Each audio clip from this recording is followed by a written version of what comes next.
Welcome to Whispers of the Past. Let your mind relax and gently drift into sleep. Stories of old Greece and Rome, in the days of long, long ago, when men built altars and burned sacrifices, and worshipped their gods in temples of pure white marble.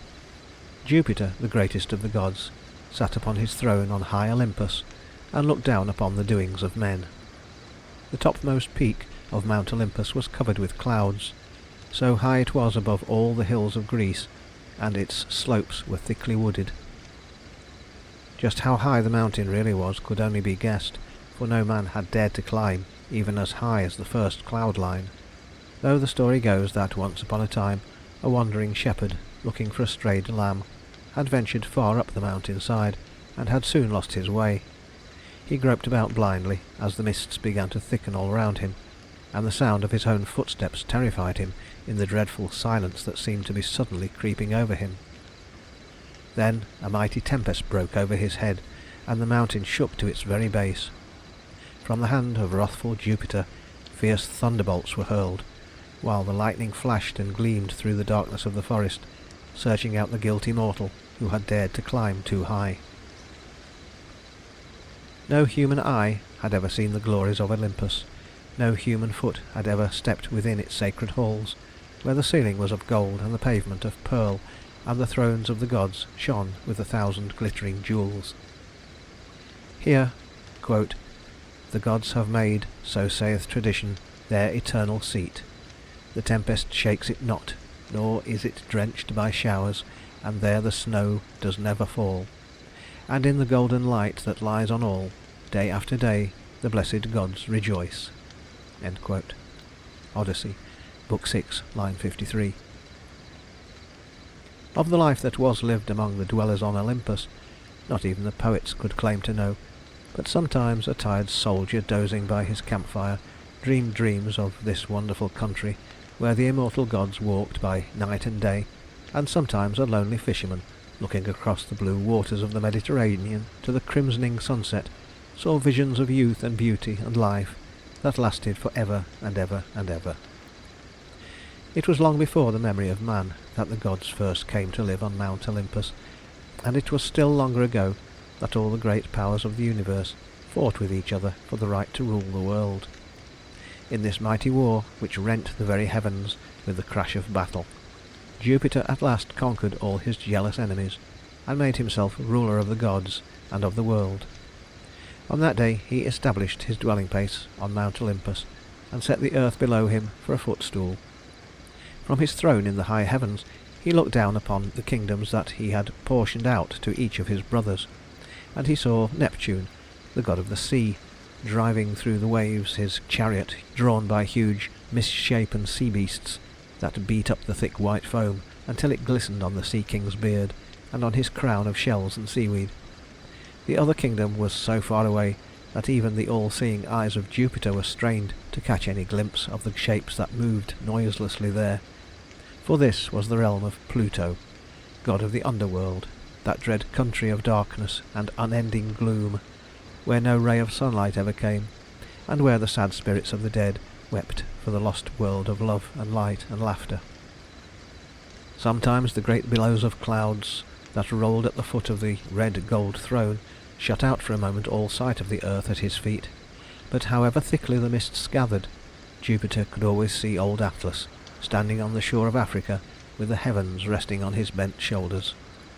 This giant had stood so long that forests of huge trees had sprung up around his feet, and they had grown so tall during the ages and ages that passed that their topmost branches reached to the giant's waist and almost hid him from the sight of men.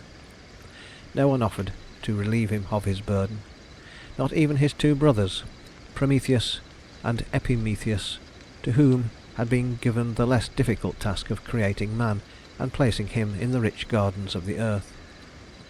There was every kind of plant and animal life in the gardens, and all things were very beautiful in this morning of the world, so beautiful that the gods, who must forever dwell in Olympus, felt sad that no eyes like their own could look upon the green meadows and flower-covered hillsides. So they bade Prometheus and Epimetheus fashion a being which should be like and yet unlike themselves. There was nothing but clay out of which to make this new creature, called man, but the brothers spent much time over their task, and when it was finished Jupiter saw that the work was good, for they had given to man all the qualities that the gods themselves possessed: youth, beauty, health, strength, everything but immortality. Then Prometheus grew ambitious to add even more to the list of man's blessings, and one day as he sat brooding by the seashore, he remembered that there was as yet no fire on the earth, for the only flame that burned in all the world was glowing in the sacred halls of Jupiter. For a long time he sat on the seashore, and before night fell he had formed the daring plan of stealing some of the divine fire that burned for always and always on Mount Olympus, and carrying it to the earth that men might revel in its warmth and light. It was a bold thing to dream of doing, but Prometheus forgot the fear of Jupiter's wrath, so determined was he to carry out his plan. And one night, when the gods were in council, seated around the great red gold throne, he crept softly into the hall, unseen and unheard. The sacred fire was burning brightly on a hearth of polished silver. Some of it Prometheus secreted in a hollow reed, and hurried with it back to the earth. Then he waited with terror at his heart, for he knew that sooner or later the vengeance of Jupiter would search him out, even though he fled to the uttermost parts of the earth. When the council of the gods was over, Jupiter looked down through the clouds and saw a strange light on the earth. For a while he did not realize that it was man building himself a fire, but when he learned the truth, his wrath became so terrible that even the gods trembled and turned away in fear. In a moment Prometheus was seized and carried off to the Caucasus Mountains, where he was securely chained to a rock, and a hungry vulture was sent to tear out his liver and devour it.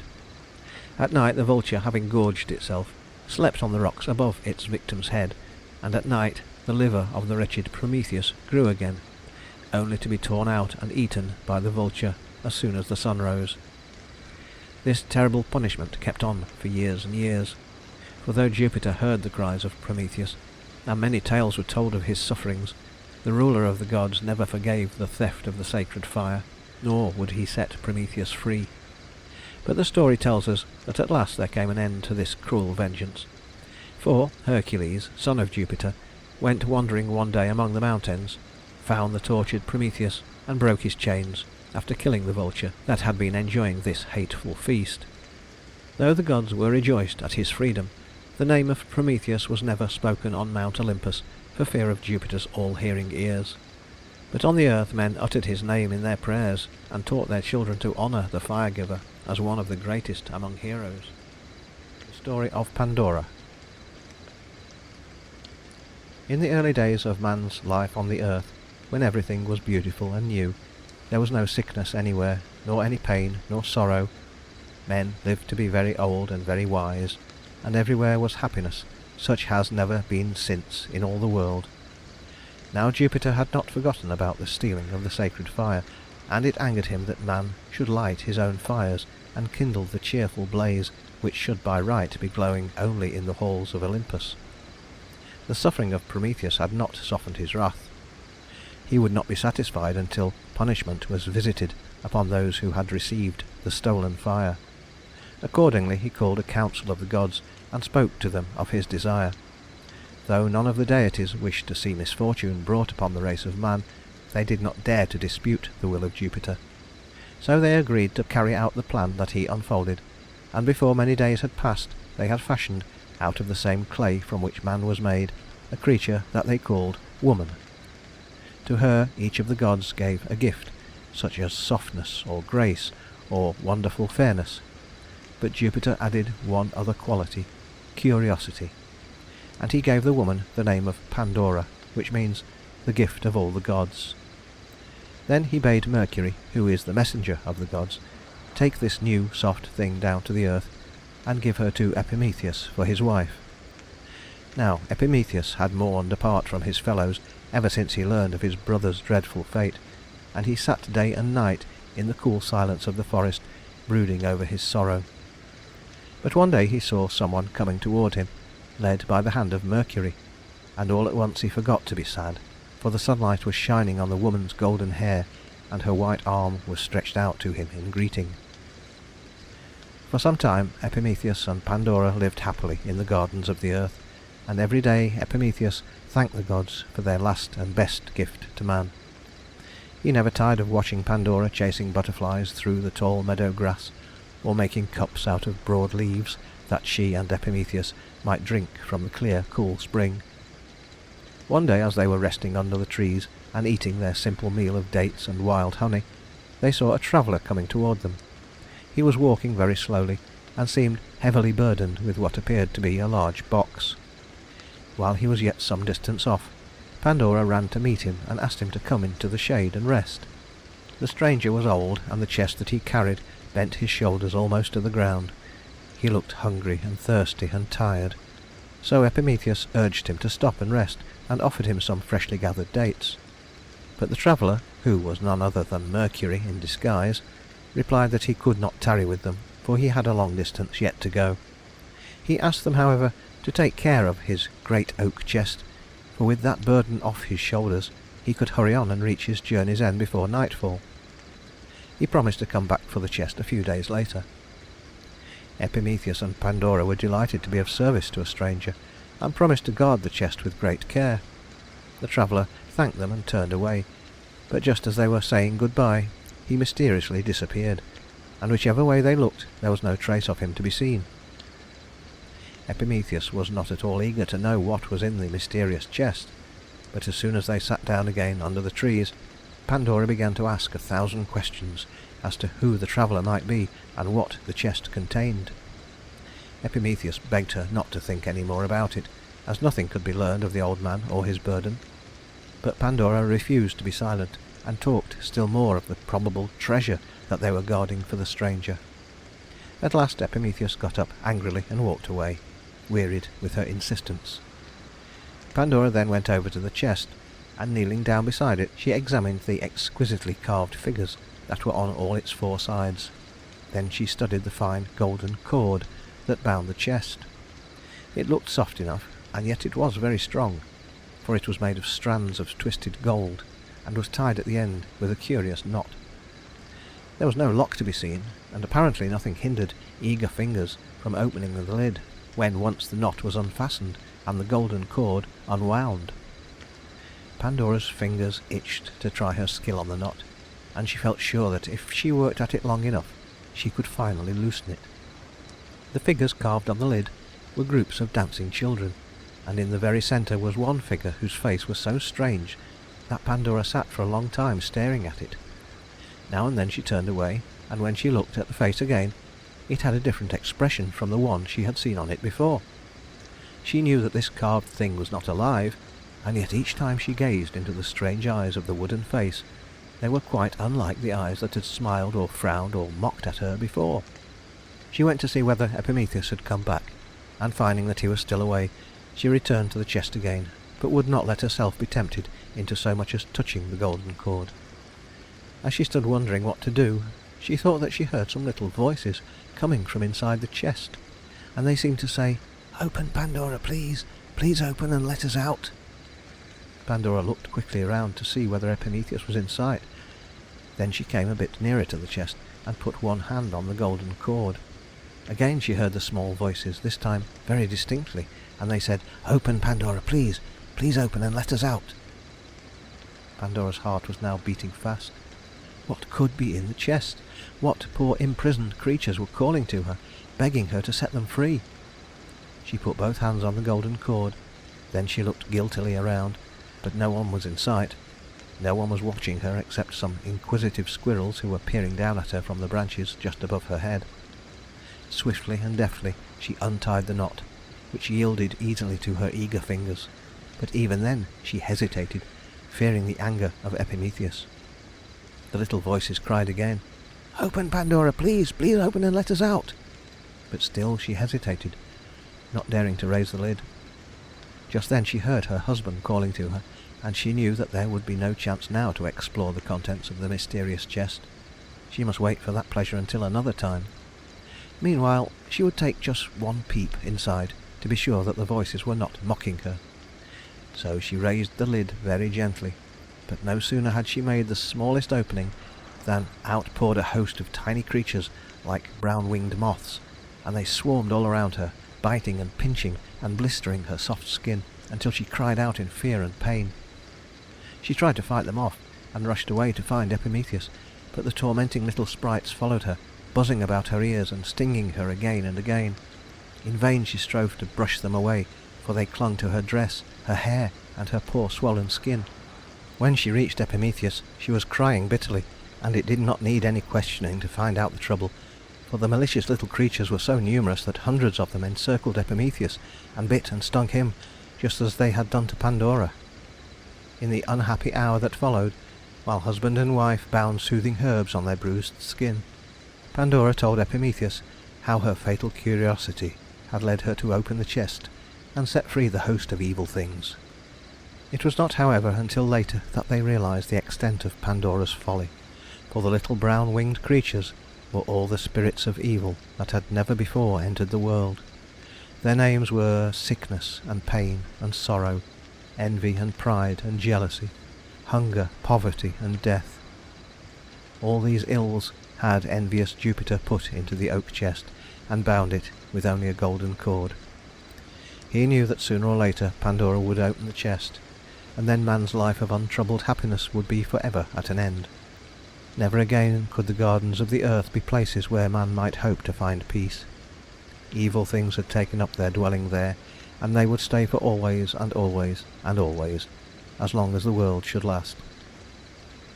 When Epimetheus and Pandora saw the hateful winged creatures settling down on the leaves and flowers so as to be near at hand to torment them, they wept bitter tears, and wished that the gods had never created them.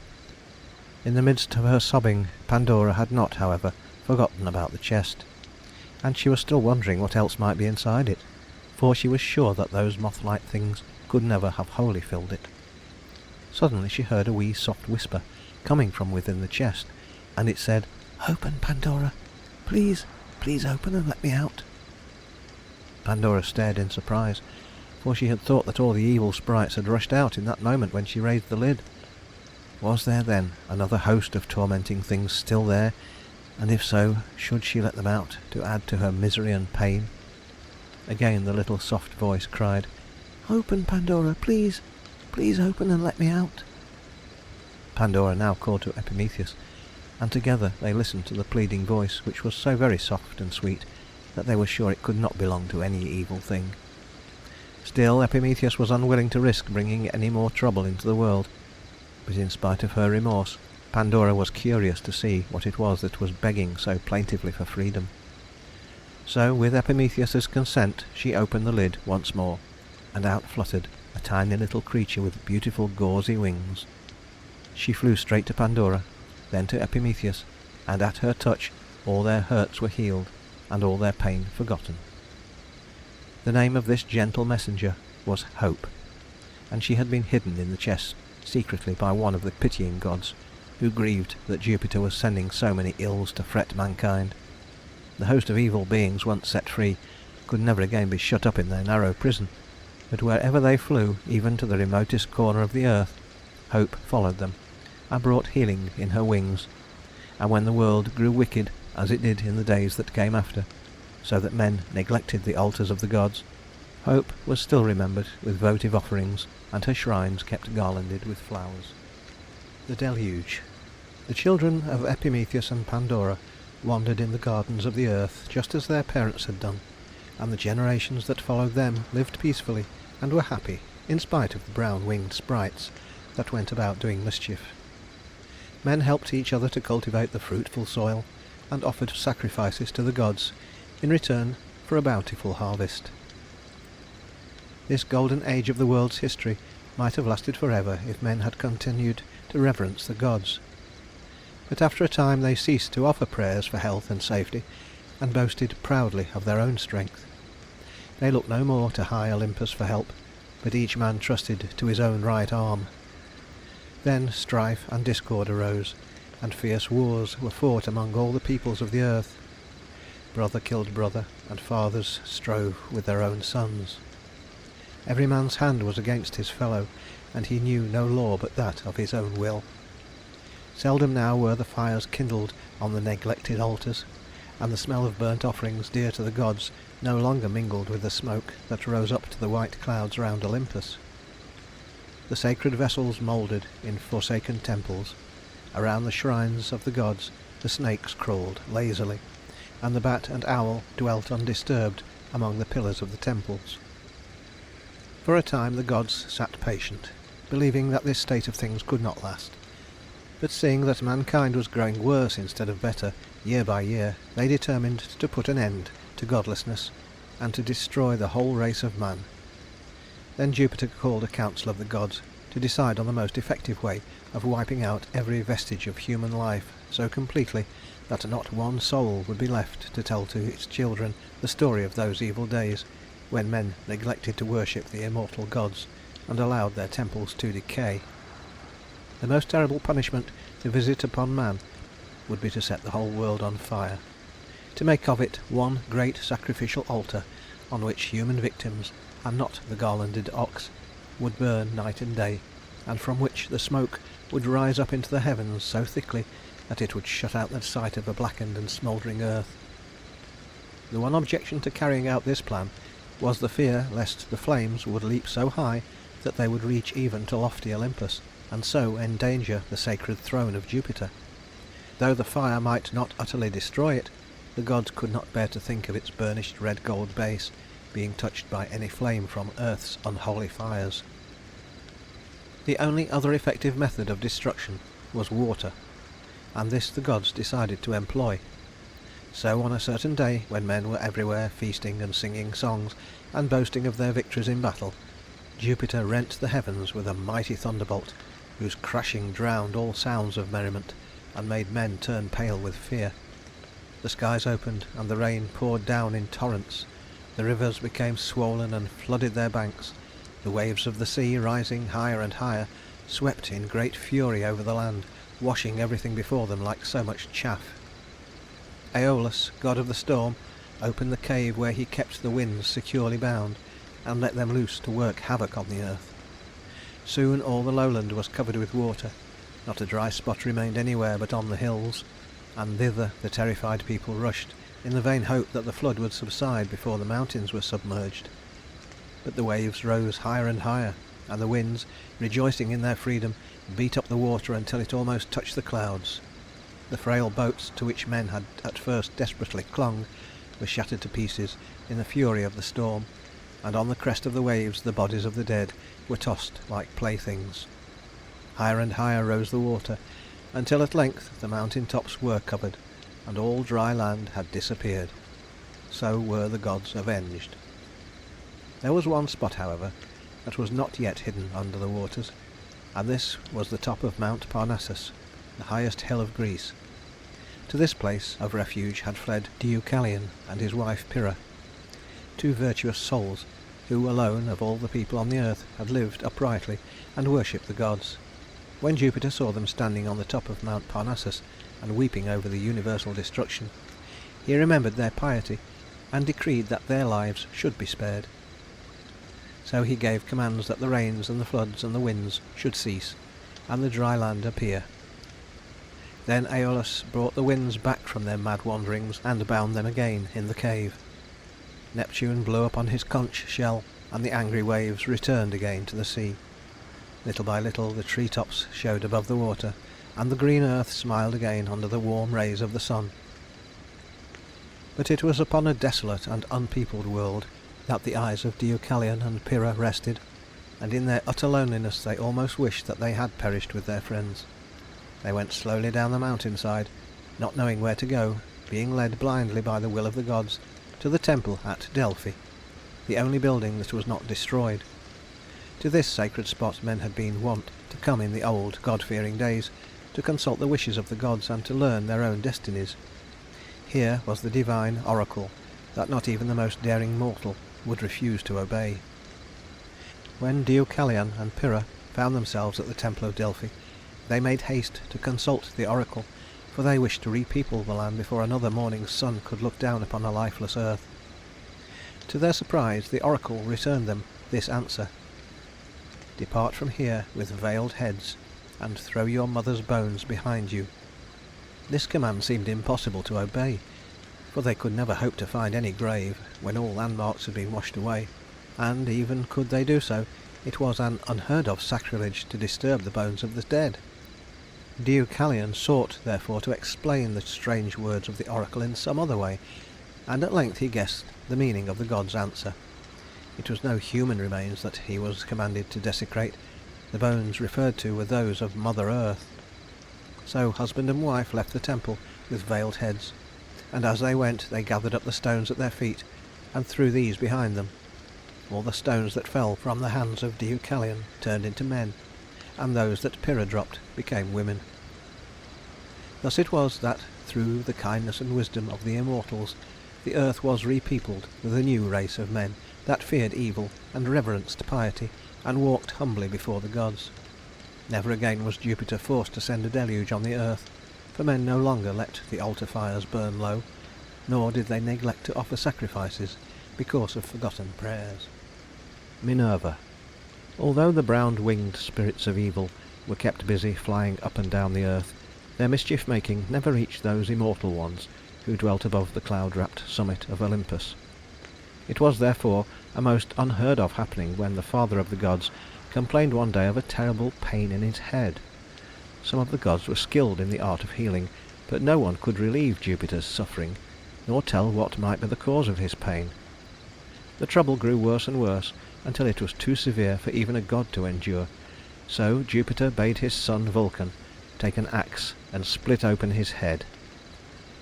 Not daring to thwart the divine will, Vulcan tremblingly obeyed, and at the first blow a marvellous thing occurred, for out of Jupiter's head sprang a maiden clad in armour and bearing a spear in her hand.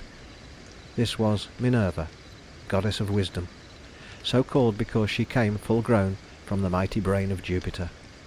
So wise did the ruler of the gods find this child of his to be, that he kept her constantly near him, and sought her counsel in dealing with the affairs of men, while Juno, his stately wife, stood jealously by, envying the warrior maiden her place at Jupiter's side. Being born equipped for battle, Minerva delighted in war, and had no feminine shrinking from the noise of clashing steel or the cries of struggling men. No Trojan hero gloried in the war more exultingly than she, as she carried aloft the terrible shield of Jupiter, the Aegis, and bore in her hand the mighty spear, heavy and huge and strong. When armies met in battle, the goddess was never far away from the fighting hosts, and oft-times a dying soldier, turning his eyes for a last look at his comrades, saw the glint of her spear or the flash of her shield as she led the favoured ones on to victory. But the azure-eyed Minerva was not always on the battlefield, for in spite of her warlike appearance she had many very feminine tastes, and among them was a love of weaving. Often would white-armed Juno taunt Minerva with her unwomanly fondness for warfare, but when the goddess took up her weaving, even jealous Juno could not withhold her praise, for the hand that could wield a spear like a man had also the delicate touch of a woman. Now there lived on earth a maiden named Arachne, who was very proud of her skill in weaving, and boasted that in the whole length and breadth of the land there was no one equal to her in this art. Whenever people spoke with her, she could talk of nothing else but her work, and if a stranger stopped to rest at the door, she would be sure to show him her weaving, and ask him whether in all his wanderings he had seen anything to surpass it. Soon she grew so conceited that she dared to compare herself with the goddess Minerva, and boasted that her own work was as beautiful as anything that hung in the halls of Olympus. Her friends grew frightened at her rash speech, and begged her not to let her foolish pride go too far, lest some whisper of her boasting should reach Minerva's ears. But Arachne only grew bolder, and said openly that she would not be afraid to challenge the goddess to a contest. These words were overheard by Apollo's raven, who flew quickly back to Olympus to tell what he had seen and heard.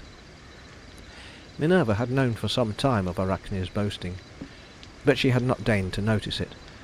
Now, however, when she learned that a mortal maiden had dared to claim superiority to a goddess, she grew very angry and determined to punish such presumption. So she cast off her glittering armour and laid aside her long spear, and went down to earth in the disguise of an old woman. She found Arachne seated on the doorstep, weaving, and as she stopped to admire the girl's work, even Minerva was forced to admit that the weaving was beautifully done. Soon Arachne began to boast proudly of her skill, and told the pretended old woman that she hoped some day to challenge the goddess Minerva to a contest.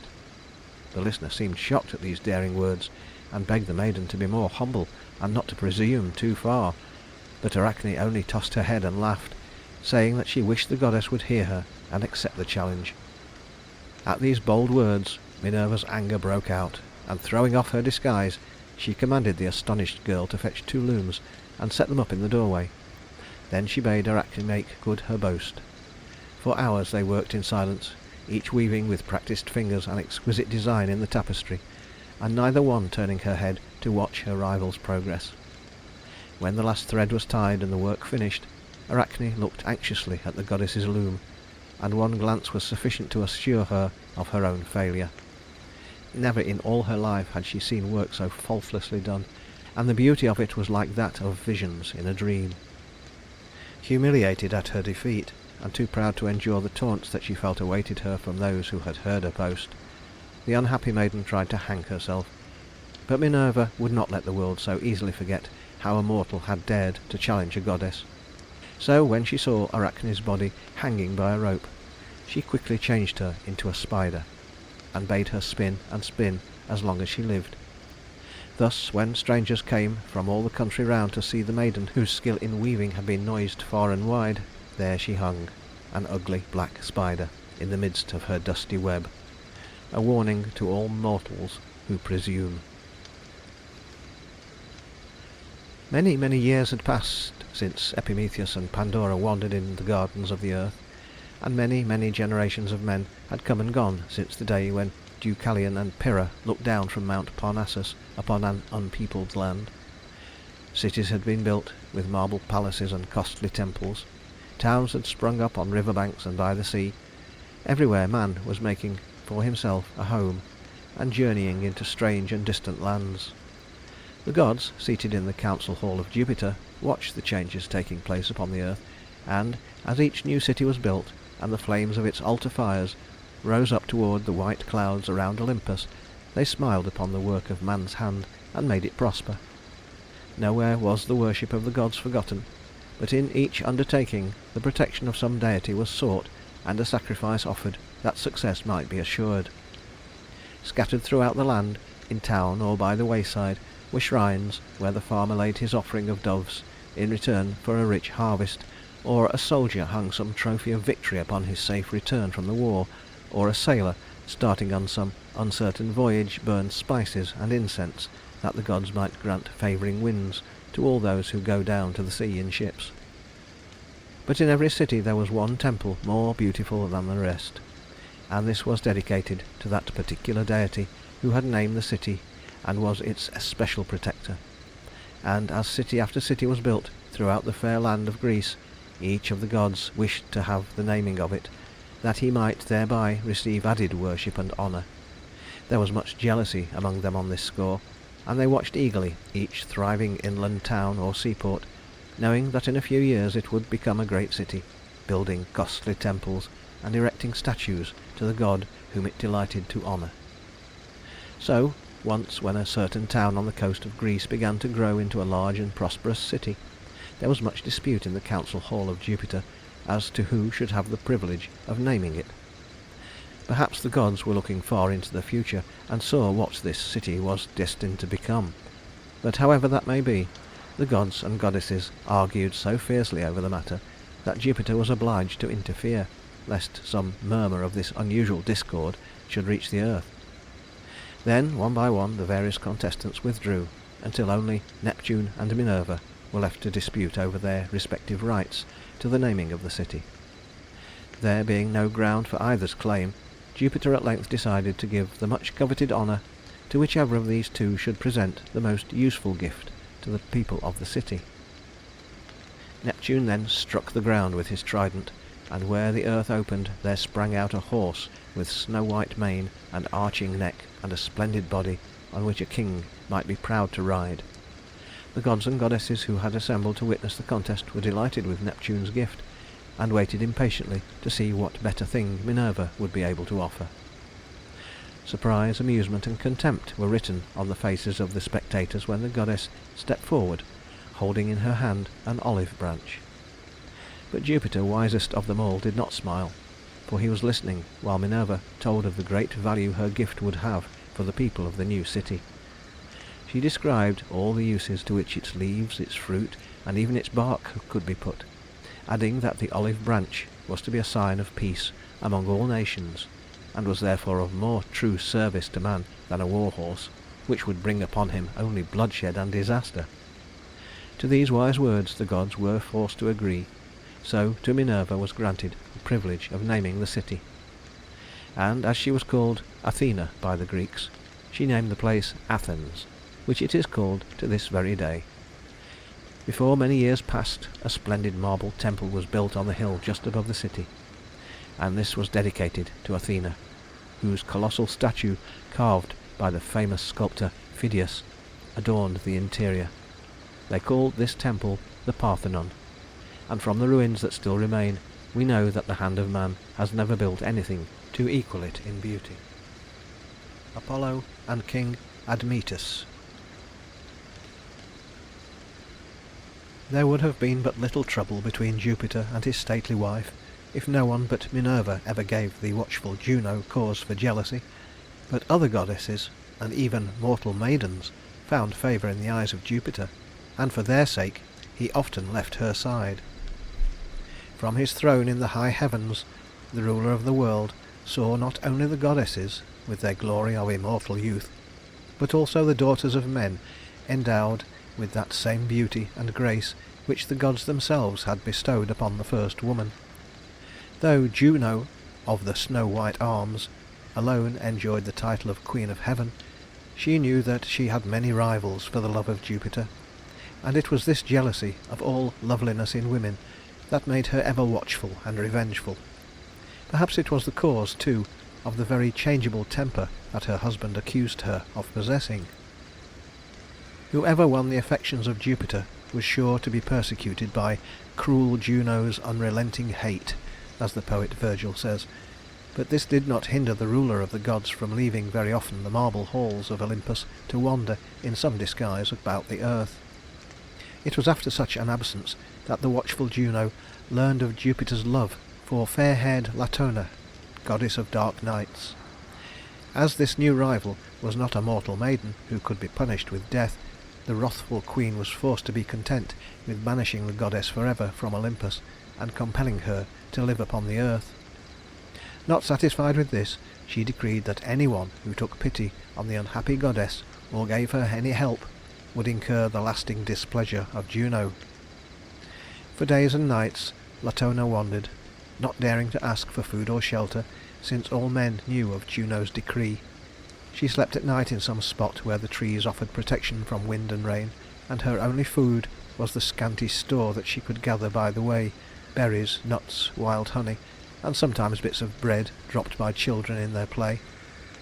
One day, being very thirsty, she stopped beside a clear pool to drink, but some reapers who were passing by saw her, and hoping to gain favour with Juno, they stepped into the pool and stirred up the water into such muddiness that poor Latona could not drink.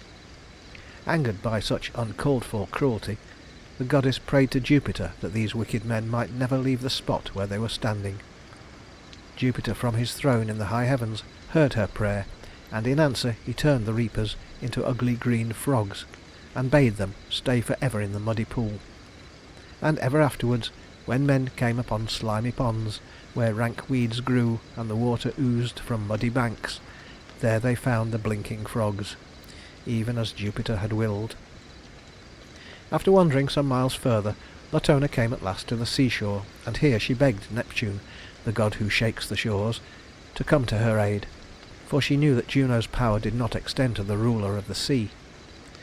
Seeing her distress, and pitying the poor persecuted goddess, Neptune sent her a dolphin, who took her on his back and swam with her to the floating island of Delos, which the kindly sea-god had caused to appear out of the depth of the ocean. Here Latona landed, and was for a time content, but the rocking of the island soon grew unbearable, and she begged the aid of Neptune a second time. He obligingly chained the island to the bottom of the Aegean Sea, and Latona had no further cause for complaint. On this island were born her 2 children, Apollo, god of the sun, and Diana, goddess of the moon. When the children were grown, Jupiter took them to Olympus, though not without much protest from the ever-jealous Juno. The young Apollo's beauty and his skill in music gained him great favour among the gods, and found him worshippers in every town and city throughout the land of Greece. So conscious of his power did Apollo become, that he sometimes dared to assert his authority, unmindful of the will of Jupiter, and on one occasion he so angered his divine parent that he was banished to the earth, and made to serve Admetus, king of Thessaly. In spite of his disgrace, Apollo managed to cheer his lonely hours of labour with his music, and as his work was no more difficult than to care for the king's sheep, he had abundant leisure to play upon his lyre, while his flocks grazed on the sunny hillsides. As soon as he touched the strings, all the wild things in the forest crept out to hear. The fox came slinking from his hole among the rocks, and the timid deer drew close to the player and stayed beside him listening. The strains of the wonderful music were carried across the meadows, and the mowers stopped their work, wondering where the player might be. One day they brought word to the king that some god must be among them, for no mortal could produce such music as they had heard. So Admetus sent for the shepherd, and when the youth stood before him, he marvelled at his great beauty, and still more at the golden lyre that Apollo held in his hand. Then, when the young musician, in obedience to the king's command, began to play, all those who heard him were filled with wonder, and felt sure that a god had come to dwell among them. But Admetus asked no questions, only made the youth his head shepherd, and treated him with all kindness. Though a god, and no true shepherd, Apollo served the king faithfully, and when at last his time of service was over and Jupiter called him back to Olympus, Apollo, wishing to show some favour in return for the king's kindness, begged for Admetus the gift of immortality. This request the wise Jupiter granted, but only on the condition that when the time came for the king to die, someone could be found to take his place. Apollo agreed to these terms, and Admetus, knowing the conditions on which the gift was made, accepted his immortality gladly.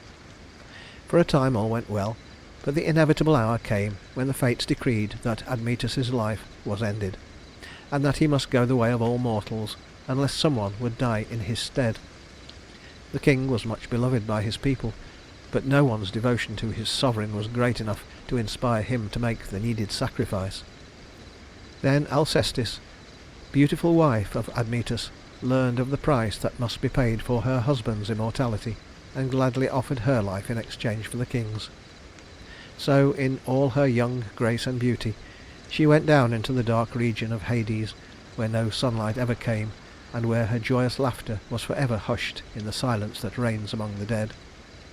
Thus Admetus gained immortality, but his happiness was too dearly bought, for as the days went by he mourned more and more for his beautiful young wife, and in his dreams he saw her walking like a shadow among the grim shapes that move noiselessly in the silent halls of death. Bitterly he repented of his selfishness in accepting the sacrifice of her life, and his immortality grew hateful to him, since each day only added to his sorrow. So he prayed to Apollo to recall his gift, and to give him back his wife Alcestis. It was not in the power of that god to change a decree of Jupiter's, but the ruler of all things looked down from the heaven, and seeing the great grief and remorse of Admetus, he withdrew the gift that had cost the king so dear, and sent Hercules to the kingdom of Pluto with commands to let Alcestis go. Very gladly the god carried this message to the gloomy realm of Hades, where amid the myriad shadow shapes he sought and found Alcestis, and out of the dreadful darkness in which she walked alone, Hercules led her back to earth again. Apollo the musician. When Apollo left King Admetus and returned to the halls of Olympus, he had not rested there long before he found that there was further service for him to render on the earth. Among the many noted deeds that he performed, the most famous was his slaying of a monstrous serpent called the Python, which was born of the slime that remained on the surface of the earth after the deluge. Apollo killed the creature with his golden arrows, and then went to the help of Neptune, who, though a powerful deity in his own realm, was often obliged to ask help of the other gods when he wished to accomplish anything on land. Hearing that Neptune wished to build a great wall around the city of Troy, and remembering the aid that the sea god had given his mother Latona in her great need, Apollo went down to the sea and offered his services to Neptune.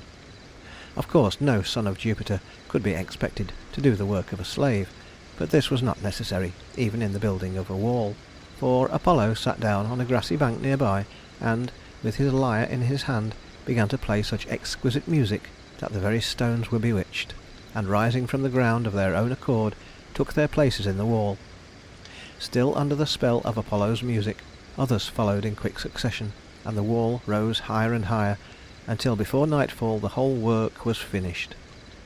When the last stone had dropped into place, Apollo stopped his playing and returned to the bright halls of Olympus, while Neptune, shaking the salt spray from his shaggy eyebrows, stared hard at the walls that had risen by magic before his wondering eyes.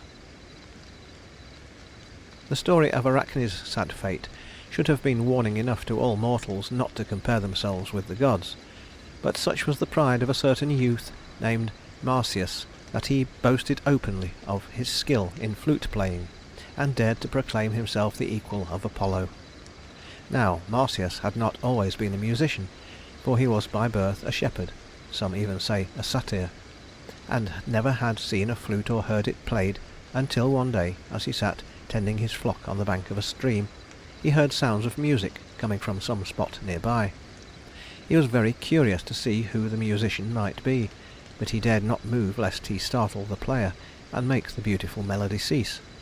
So he sat still and waited, and presently there came floating down the stream a flute, something that Marsyas had never seen before. He hurriedly snatched it out of the water, and, no longer hearing the wonderful music, he guessed that it had come from the strange thing he held in his hand. He put the flute to his lips, and lo, the same sweet melody greeted his ears, for the flute was not a common thing such as any man might use. It was a beautiful instrument that belonged to no less a person than Minerva. The goddess had hidden herself on the bank of the stream, and had been trying her skill as a flute player, but chancing to look down into the water, she saw her puffed out cheeks and distorted features, and angrily threw the flute into the stream. Thus it had come into Marsyas' possession, and the shepherd, having found such a treasure, never let it leave his hands. He neglected his work and left his flocks unguarded, while he spent all his days in the delight of flute playing. It was not long before he believed himself to be the greatest musician in all Greece, and then it was only a step further to declare that even Apollo could not equal him in the sweetness of his playing. The god of music allowed this boasting to go for some time unpunished, but at last he grew angry at the presumption of the shepherd boy, and summoned Marsyas to a contest in which the 9 muses were to be judges. Nothing daunted, Marsyas accepted the challenge, and on the morning when the contest took place, a great silence fell all over the earth, as if every living thing had stopped to listen. The playing of Marsyas was wonderfully sweet, and as the soft tones of his flute greeted the listeners' ears, they sat as if under a spell until the last sounds died away.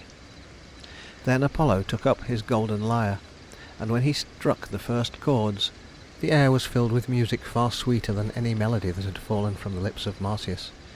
The judges, however, found it hard to give a verdict in favour of either musician. So a second time Marsyas began to play, and his music was so strangely wild and sweet that even Apollo listened in delight. But, charmed as he was by the youth's playing, the god of music had no intention of being outdone by a shepherd, so when he took up his golden lyre again, he began to sing, and added the wonder of his voice to the sweetness of his playing. When the singing ended, there was no longer any doubt to whom the victory belonged, and Marsyas was forced to admit his defeat.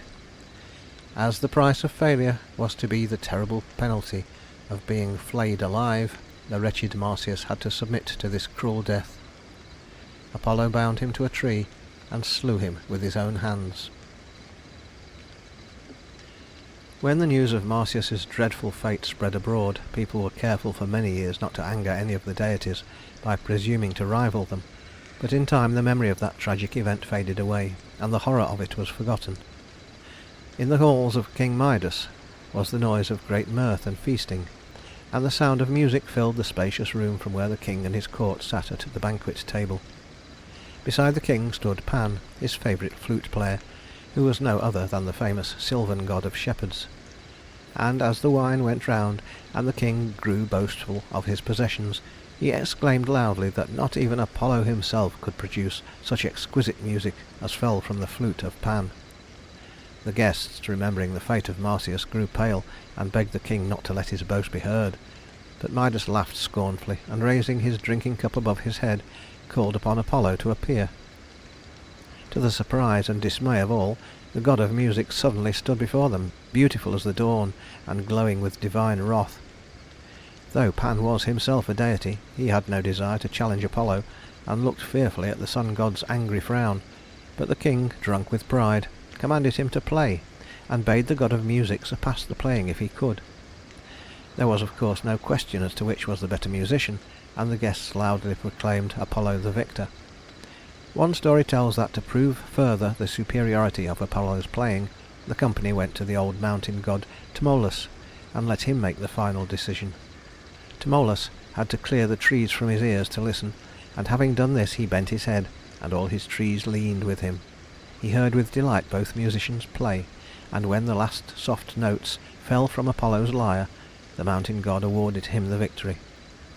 But Midas, at the beginning of the contest, had demanded the right to decide on the merits of the players, and he would not accept this verdict.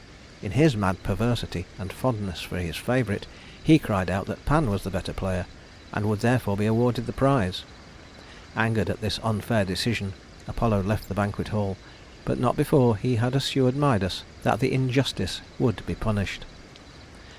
These words came true in a most unexpected way, for when the king looked into his mirror the next morning, he found a pair of large, fuzzy ass's ears growing in the place of his own natural ones. Horrified at this absurd appearance, Midas did not dare show himself to his people, but sent in haste for a barber, and bade him make a wig large enough to cover the monstrous ears. For many hours the barber was closeted with the king, and when the wig was finished he was allowed to leave the palace, after having sworn never to reveal the king's misfortune under pain of death. For some time the secret was safely kept, but the poor barber found life unbearable, since he lived in constant fear of letting out the truth about the king's ears, in spite of his frantic efforts to be silent. Whenever Midas appeared in the city streets, the barber had to rush home and shut himself up, lest he should scream out the story of the wig. One day he thought of a happy solution of his difficulty, and one that broke his long seal of silence without endangering his life. He went out into the fields, dug a deep hole, and putting his head down as far as he could, he shouted, "King Midas has ass's ears! King Midas has ass's ears!"